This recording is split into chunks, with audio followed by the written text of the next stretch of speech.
En el grupo nos hemos concientizado de que la educación es la herramienta más poderosa para cambiar el mundo y hemos tratado de utilizar diferentes estrategias, de las cuales ustedes han hecho parte seguramente, el ensayo clínico, el software, estas jornadas. Para nosotros su retroalimentación es muy valiosa, lo que ustedes nos digan. Después en las encuestas de estas jornadas las tenemos en cuenta para priorizar esos temas en las próximas jornadas. Y quiero que tengan en cuenta que para nosotros es muy valioso dos focos, que ustedes puedan conocer y comprender el mieloma y su tratamiento, y que se concienticen de que son muy importantes en los cambios de estilo de vida. ¿Para qué? Para el empoderamiento, para la recuperación y el trabajo de equipo entre todos. ¿Y para qué? Para ese objetivo que les hemos hablado previamente, y es que el diagnóstico de mieloma no puede ser el final. Debe ser un nuevo comienzo por el cual trabajamos ustedes y nosotros para lograr esos resultados que queremos, y es su calidad de vida y mejorar la supervivencia global. Entonces, hemos generado un libro que estamos lanzando, es nuestra primera edición, sabemos que no es perfecto,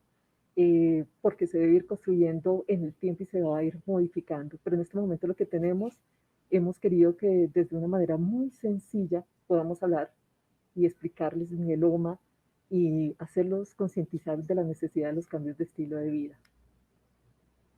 Entonces quiero presentarles a aquellas personas que contribuyeron para la generación de este libro. Pongo este mapa porque están en Bogotá y algunos están en España. Y vamos a invitarlos, previamente los va a presentar. Está el doctor Andrés Melo, residente de hematología, el doctor Juan Guido, esperamos sea próximamente residente de ortopedia, la doctora Cintia Fuentes, residente de medicina interna, el doctor Julián Cubillos, que no nos va a acompañar, pero es residente de emergencia. Estos 4 doctores fueron los que contribuyeron a escribir este libro. Tuvimos el asesoramiento de la jefe Clara, de la jefe Luisa Lamas más de educación. Tuvimos asesoramiento también de nuestros hematólogos, tuvimos asesoramiento de Elías para el lenguaje, que fuera más fácil para los pacientes, del grupo de comunicaciones, y yo también estuve pendiente de la revisión desde comienzo a fin. Este libro nos solicitaron, como lo va a explicar la jefe Luisa, que no fuera un libro grande, aburrido, sino que lo pudiéramos dar de manera secuencial, y por eso quedó en capítulos.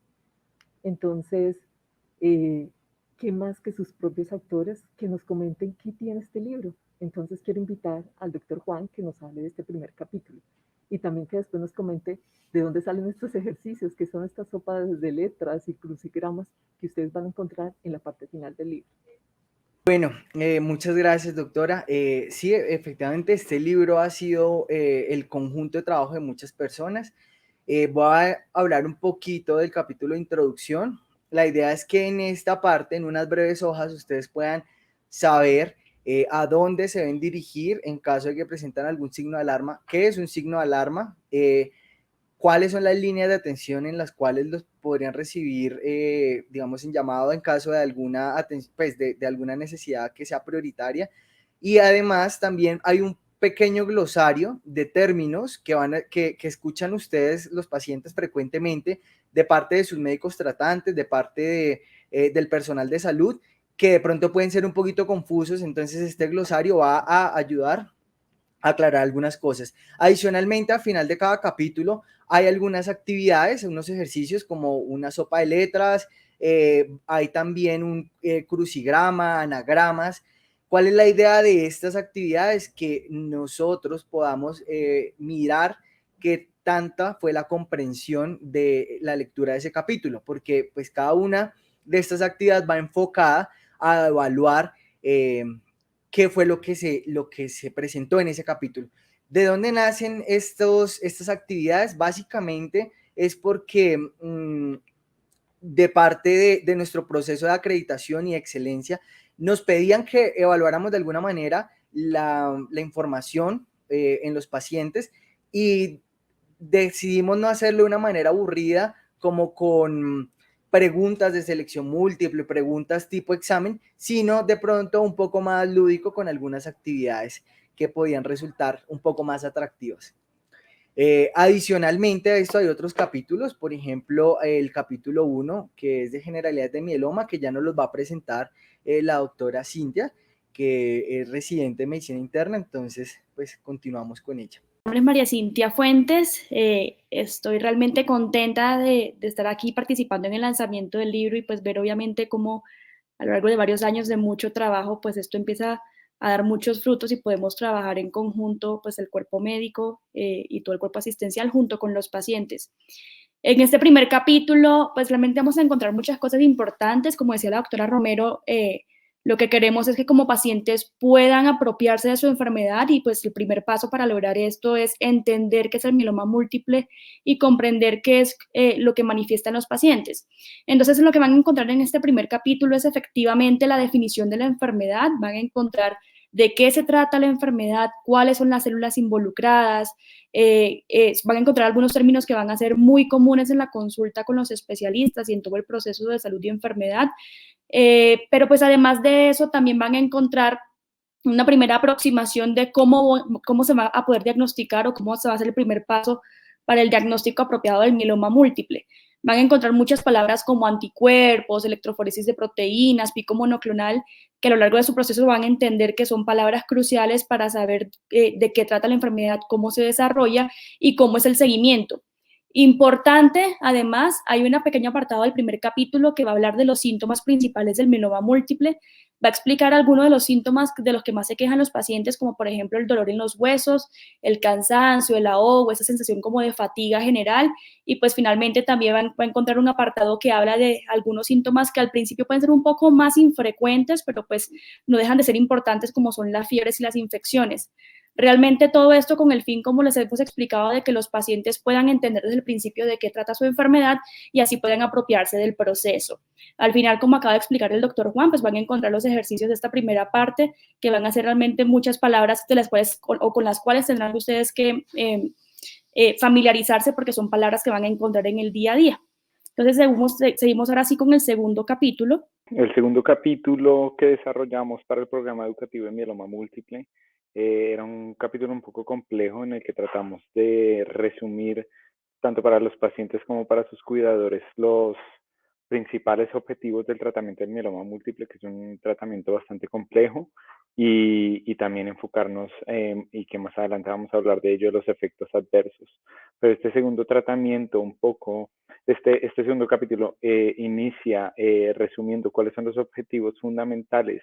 del tratamiento del mieloma múltiple, como lo son el control de la enfermedad y sus complicaciones y mejorar la calidad de vida, y posteriormente se enfoca en tumbar ciertos mitos y reafirmar realidades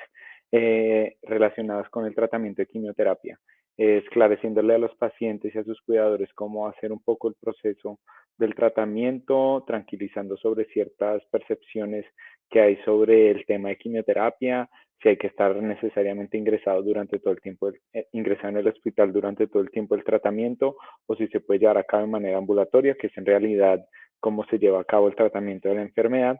Y posteriormente en este tratamiento, en este capítulo, nos enfocamos en demostrar cuáles son las diferentes estrategias que nosotros utilizamos en la fundación y que se utilizan por los principales grupos de hematología para tratar esta enfermedad. Entonces explicamos cómo ciertos pacientes son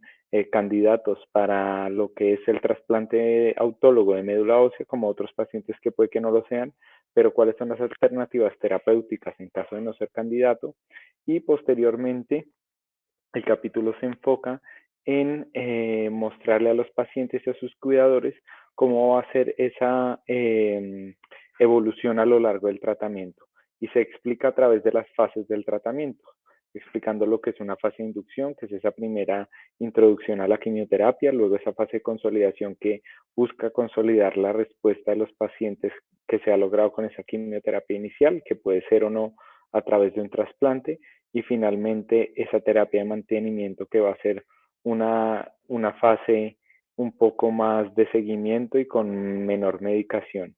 Les comentamos adicionalmente sobre cuáles son los principales grupos farmacológicos que podemos utilizar y cuáles son los medicamentos a los que van a estar principalmente expuestos. Evidentemente cada paciente es único y el tratamiento se elige de acuerdo a las características particulares de cada paciente.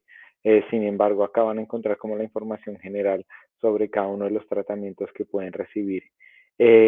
Posteriormente hablamos de un tema que creo que es el más importante y uno de los que más nos quisimos enfocar durante el desarrollo de este capítulo, que es el rol de los cuidadores y los pacientes con respecto al tratamiento de su enfermedad. Y esto viene siendo lo que es la adherencia al tratamiento. Les explicamos qué es la adherencia al tratamiento, que es cómo los pacientes van a contribuir en mayor medida a la respuesta y a su bienestar dentro de lo que es el tratamiento de la enfermedad. Y ahí van a encontrar como una checklist, una lista en la que pueden ver si están tomando los medicamentos correctos a las dosis correctas, qué recomendaciones damos de no automedicación y cómo esto, con la adecuada administración de los medicamentos en el horario establecido, a las dosis establecidas por el médico tratante y sin la automedicación, va a tener un impacto muy positivo en el tratamiento de la enfermedad de cada uno de los pacientes. Y por último, damos un esquema sobre la vacunación que pueden recibir los pacientes con mieloma múltiple y las vacunas que están recomendadas, finalmente culminando con un ejercicio que viene siendo un crucigrama para un poco retomar toda esta información que viene contenida en este capítulo, que puede ser uno de los capítulos más técnicos, sin embargo es uno de los capítulos que más dudas va a resolver a los pacientes durante todo este proceso, que probablemente el tratamiento es una de las cosas que más inquietudes puede generar. Esto sería básicamente el esquema general de lo que es el segundo capítulo. Realmente quisimos abordar una de las, tal vez de los temas un poco que generan más miedo entre los pacientes y también sus cuidadores, y es que cuando se escucha la palabra quimioterapia, pues realmente eso genera como mucha angustia, pues mucha más información, como decía el doctor Andrés. Entonces, en este orden de ideas quisimos abordar un apartado especial para los efectos secundarios generados por estos medicamentos. La primera parte del capítulo realmente lo que intentamos demostrar es que claramente dar quimioterapia a los pacientes con el diagnóstico de mieloma múltiple, pues va a tener las ventajas en el proceso. Sin embargo, quisimos hacer una aclaración especial en que no todos los procesos son iguales. Eso es un mensaje que queremos que sea tal vez de los que más se lleven a casa y que más claros queden, es que todos los pacientes van a tener síntomas diferentes, todos los pacientes van a tener algunos efectos diferentes a los diferentes tratamientos, así sean medicamentos similares. Entonces, realmente ya lo hemos visto en varias charlas, no es lo ideal como basarse en las experiencias de otros pacientes o lo que encuentra uno en Google o pues en cualquier portal de información como para decir es que seguramente voy a tener estas complicaciones, porque pues eso puede generar mucha ansiedad y falsa información, y por eso quisimos también hacer este capítulo especial. Luego vamos a encontrar una parte donde vamos a poder explicar algunos de los síntomas o efectos que son tal vez frecuentes y pueden ocurrir de forma transversal en todo el proceso de quimioterapia y pues de tratamiento, y que pueden ser compartidos entre diferentes medicamentos. Entonces vamos a encontrar y vamos a explicar algunos síntomas como las náuseas, el ánimo bajo, el cansancio, y pues eso es importante que lo tengan en cuenta, no solo para que se preparen para tener esas complicaciones, efectos adversos, sino sobre todo para que como pacientes puedan entender cuál es el momento y cuáles son como esos signos de alarma en los cuales pasa de ser un síntoma normal y esperado a un síntoma por el cual deben consultar al servicio de urgencias o por el cual deben consultar al servicio de oncología del hospital. Y pues finalmente, como sabemos de que pues obviamente no todos los medicamentos van a tener algunos efectos adversos que son iguales, sino que hay unos que son específicos para cada medicamento, y lo hemos visto a lo largo pues de las charlas, quisimos hacer un pequeño apartado tal vez con los medicamentos que más vamos a usar en los diferentes esquemas. Para esto incluimos algunos medicamentos que son muy comunes, como el bortezomib, la talidomida o lenalidomida, la dexametasona, que pues es uno de los medicamentos que seguramente van a escuchar a lo largo de todo el proceso, y pues finalmente otros medicamentos un poco más nuevos, pero que también son igual de importantes, como el daratumumab y el carfilzomib. Al final, pues obviamente queremos también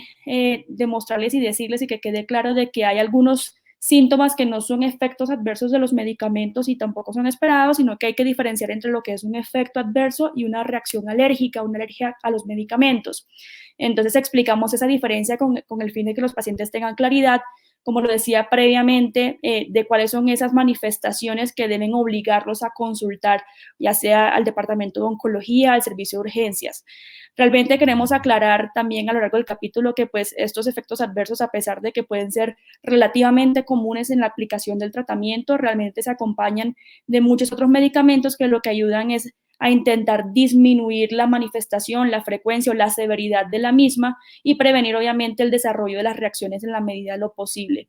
para recordar, y tal vez lo más importante es saber distinguir entre lo que es un efecto adverso común o leve, como lo llamamos, de los medicamentos, o síntomas de alarma que sí deben tratar de forma inmediata y que se deben de tratar fuera de un ambiente en casa, es decir, deben acudir ya sea a urgencias o consultar a su médico tratante cuando aparecen, y le damos una lista de esos efectos adversos, como son, por ejemplo, fiebre, vómito que no se pueda controlar, dolor en el pecho, sangrado abundante y, bueno, muchos otros que realmente son igual de importantes y que tengan en cuenta.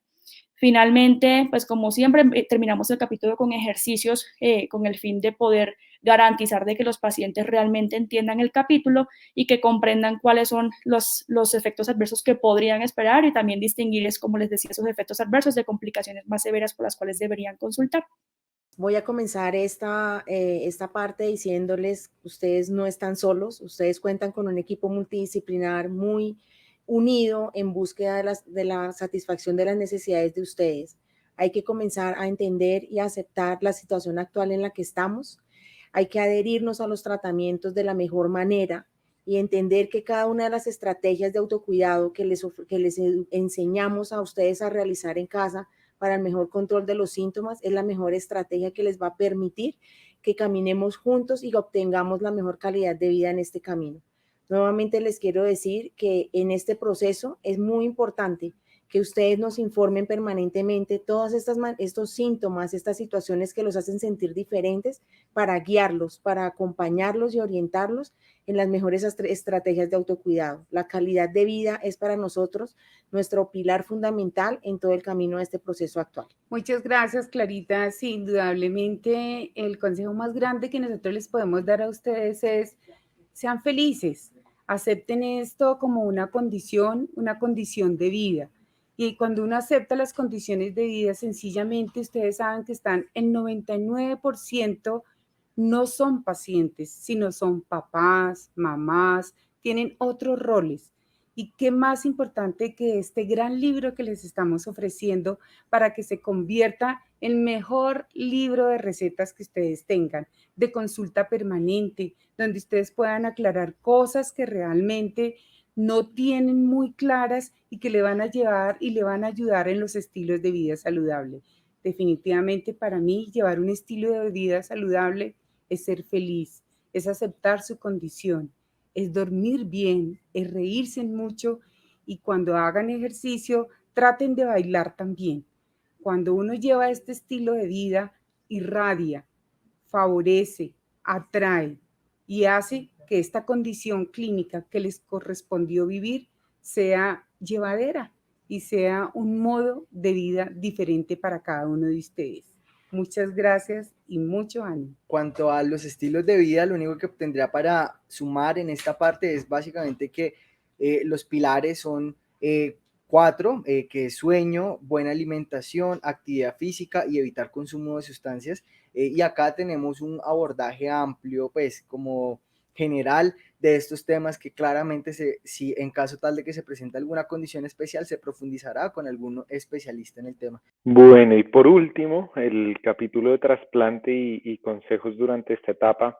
es un capítulo que nos pareció fundamental desarrollar, dado que la palabra como quimioterapia, trasplante, también es una palabra que genera mucha incertidumbre y temor en nuestros pacientes, y que genera muchas incertidumbres sobre lo que implica, cuál es el procedimiento, cómo se realiza y sobre todo cuánto tiempo va a durar este proceso. Entonces iniciamos el capítulo con una pequeña explicación sobre las fases, lo que es la fase del pretrasplante, que es la evaluación clínica antes de llevarse a cabo el procedimiento, lo que es ya todos los procesos del trasplante, la movilización, la aféresis, el acondicionamiento, que son como uno como recluta esas células que va a trasplantar más adelante, y ya lo que viene más adelante al trasplante como tal, que es el seguimiento intrahospitalario, que va a ser necesario por varios días debido a que el trasplante condiciona a que los pacientes tengan una disminución de las defensas y también una disminución de otras líneas celulares de la sangre, como son los glóbulos rojos y las plaquetas, y posteriormente cuando ya recuperan y ya tenemos un seguimiento ambulatorio. Posteriormente ya damos recomendaciones concretas en las que explicamos que el trasplante es un proceso en el que cada paciente varía en su tiempo de estancia hospitalaria, pero que puede fluctuar entre 15 y 30 días. Entonces damos recomendaciones básicas que sí que hemos visto que sirven para que los pacientes vengan más preparados, como lo es traer ropa cómoda, traer zapatos o pantuflas o elementos para estar durante el ingreso de forma cómoda, un kit de aseo personal y otro tipo de elementos que los pueda ayudar durante la estancia hospitalaria. Adicionalmente, recomendaciones para mantener, como decían nuestras jefes, ese buen ánimo durante un ingreso tan largo y tan prolongado, que siempre después de varios días es absolutamente normal que genere cierto tipo de incertidumbres y de agobio. Entonces, consejos como puede ser traerse el computador, una tablet, un radio, un reproductor de música, eh, para poder hacer un poco más llevadero el día a día durante el ingreso. Recomendaciones sobre higiene, que son muy importantes, son esenciales en los pacientes trasplantados, porque como les mencioné, el trasplante implica que haya una disminución de las defensas durante una de sus fases y por lo tanto tenemos que asegurarnos que durante ese periodo nuestros pacientes estén lo más protegidos y una de las maneras más útiles para proteger a los pacientes es a través de medidas higiénico-sanitarias que ya se están viniendo realizando gracias o en parte debido a la situación actual por la pandemia, pero que son muy importantes y muy necesarias porque un paciente trasplantado es un paciente con necesidades únicas y especiales y que vale mucho la pena que las vayan conociendo desde antes del momento del trasplante. Explicamos sobre los riesgos de infecciones y cómo se pueden prevenir con estas medidas. Adicionalmente, algo muy importante es tranquilizar a los pacientes si acaban de encontrar que es normal que se vaya a presentar durante el periodo del trasplante disminución de los glóbulos rojos y de las plaquetas y que puede ser necesario alguna transfusión, pero pues que eso es un proceso normal de todo el proceso del trasplante. Y adicionalmente les comentamos cuáles son los efectos secundarios que se pueden producir durante la estancia, que son manejables, que son controlables y que están previstos dentro de lo que es el tratamiento, que claramente, dependiendo de qué tan complicado o no, van a interferir en qué tanto tiempo se va a estar de estancia hospitalaria, pero que son cosas que se deben esperar y que si uno conoce desde antes de afrontar este tratamiento, pues es un poco más fácil de llevar y uno va con la información completa y lista para afrontarlo de una manera más tranquila y llevadera. Este sería el último capítulo que no va a aplicar para todos los pacientes, sino en particular a los pacientes que son candidatos para esta terapia, pero que les va a ayudar mucho en ese momento en el que sea necesario ya ingresar a nivel hospitalario para llevar a cabo el trasplante. No, buenas tardes a todos. Felicitar al grupo por este producto. Es una lectura y un libro sumamente importante en el viaje que tienen tanto los pacientes como del tratamiento y el seguimiento, tanto en la inducción, el trasplante, el mantenimiento y la consolidación. Cada capítulo contiene información sumamente importante, información que se ha adquirido a través de muchos años, de muchas experiencias, tanto de pacientes como de muchos lugares y centros altamente especializados en manejar esta patología. Es en ese viaje, desde el diagnóstico, tanto el paciente como los familiares tienen que detenerse a leer cada capítulo. Las dudas nosotros se las resolveremos, pero verán que es una herramienta fundamental. El conocimiento que ustedes tengan de su propia enfermedad y del proceso los va a hacer